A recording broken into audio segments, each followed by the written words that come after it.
फिरौन के महल में मसाता नाम की एक औरत रहती थी जो फिरौन की बेटियों के बाल संवारा करती थी। एक बार वह फिरौन की बेटी के बाल संवार रही थी, इसी बीच उसके हाथ से कंघी नीचे गिर गई। जब वह कंघी उठाने लगी तो उसने हजरत मूसा अलैहिस्सलाम के परवरदिगार का नाम लिया। जब मसाता ने अल्लाह रब्बुल इज्जत का नाम लिया तो फिरौन की बेटी समझ गई कि यह मेरे वालिद को माबूद नहीं मानती बल्कि मूसा अलैहिस्सलाम के अल्लाह पर ईमान रखती है। लिहाजा उस लड़की ने मसाता से पूछा, क्या तुम मेरे वालिद को खुदा नहीं मानती हो? उसने कहा, हरगिज नहीं, मेरा खुदा तो वो है जो हजरत मूसा अलैहिस्सलाम का परवरदिगार है। जब फिरौन की लड़की ने मसाता का ये जवाब सुना तो वह भागकर अपने बाप फिरौन के पास गई और कहने लगी कि आपके महल में आपके साये के नीचे रहने वाली औरत आपको खुदा नहीं मानती। बेटी की लगी लिपटी बातें सुनकर फिरौन गुस्से में आ गया। लिहाजा वह कहने लगा, अच्छा मैं दरबार में जाकर उस औरत को ऐसी इबरतनाक सजा देता हूँ कि या तो वह मूसा अलैहिस्सलाम के खुदा को खुदा कहने से बाज आ जाएगी या फिर अपनी जान से हाथ धो बैठेगी।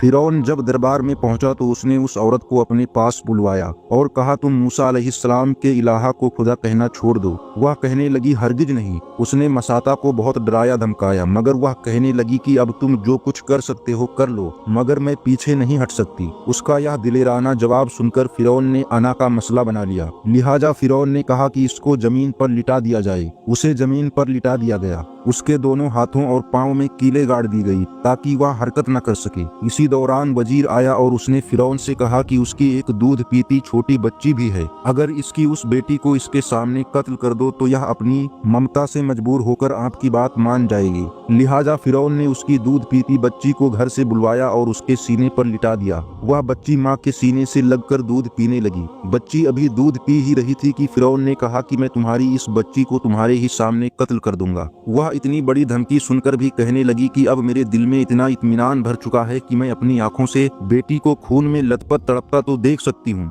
मगर मैं अपने ईमान का खून नहीं कर सकती। लिहाजा मसाता के सीने पर ही उसके मासूम बच्चे की गर्दन काट दी गई। जिस माँ के सीने पर बेटी का खून बह रहा हो उस माँ के दिल पर क्या गुजरती है। जब बेटी शहीद हो गई तो फिरौन ने कहा कि अब तुम्हें कत्ल कर देंगे। उसने कहा, तुमको जो मर्जी हो कर लो, मैं पीछे नहीं हट सकती। आखिर उस औरत को शहीद कर दिया गया। फिरौन हजरत मसाता को शहीद करवाकर जब घर पहुंचा तो अपनी बीवी हजरत आसिया रज़ियल्लाहु ताला अन्हा से कहने लगा कि मैंने एक औरत को इबरतनाक सजा दे दी है। उसकी बीवी ने कहा, तेरा नाश हो, तूने एक मासूम बच्ची की जान भी ली और बेगुनाह औरत का कत्ल भी किया। फिरौन ने कहा, मैंने उसको इसलिए इबरतनाक सजा दी कि वह मुझे खुदा नहीं मानती थी। यह सुनकर हजरत आसिया ने कहा कि खुदा तो मैं भी तुझे नहीं मानती थी बल्कि एक आम इंसान है। जब फिरौन ने यह सुना तो हैरान रह गया क्योंकि उसे हजरत आसिया रज़ियल्लाहु ताला अन्हा से बड़ी मोहब्बत थी। हजरत आसिया रज़ियल्लाहु ताला अन्हा को अल्लाह ताला ने बड़ा हुस्न व जमाल अता किया था। फिरौन ने उसे पूरी कौम की औरतों में से चुनकर उसके हुस्न व जमाल की वजह से अपनी बीवी बनाया था। इस वजह से वह उससे बड़ी मोहब्बत करता था। लिहाजा फिरौन कहने लगा, तुम कैसी बातें कर रही हो? वह कहने लगी, मैं बिल्कुल ठीक कह रही हूँ कि तू झूठा है। परवरदिगार तो वही है जिसका पैगाम लेकर हजरत मूसा अलैहिस्सलाम तशरीफ लाए हैं। फिरौन ने यह बात सुनी तो उसे बहुत गुस्सा आया। लिहाजा कहने लगा कि मैं तुम्हारा भी वही हश्र करवाऊंगा जो मैंने मसाता का करवाया है। वह कहने लगी, तू जो चाहे कर ले, मेरे साथ मेरा परवरदिगार है। अब मैंने फैसला कर लिया है कि मैं अपने परवरदिगार को नहीं छोड़ सकती। हाँ, तेरी हर चीज को लात मार सकती हूँ। जब उसने ये बातें सुनी तो वह फिर दरबार में आया। अब फिर उसने लोगों को बुलवाया और कहने लगा, देखो यह कितनी बड़ी साजिश हो गई है। मूसा अलैहिस्सलाम ने मेरी बीवी को भी बहका लिया है। आज इस औरत को या तो मार डालूंगा या फिर वह अपनी बात से हट जाएगी। लिहाजा उसने अपनी बीवी को गिरफ्तार करवाकर दरबार में बुलवाया। वह तो मलिका थी और उसके इशारों पर नौकर चाकर भाग भाग कर काम करते थे। लोग एहतिराम की वजह से उसकी तरफ आंख उठाकर भी नहीं देखते थे। आज वह फिरौन के दरबार में मुलजिम बनकर खड़ी है। फिरौन ने उसे कहा कि तू इतने आलीशान महल में रहती है,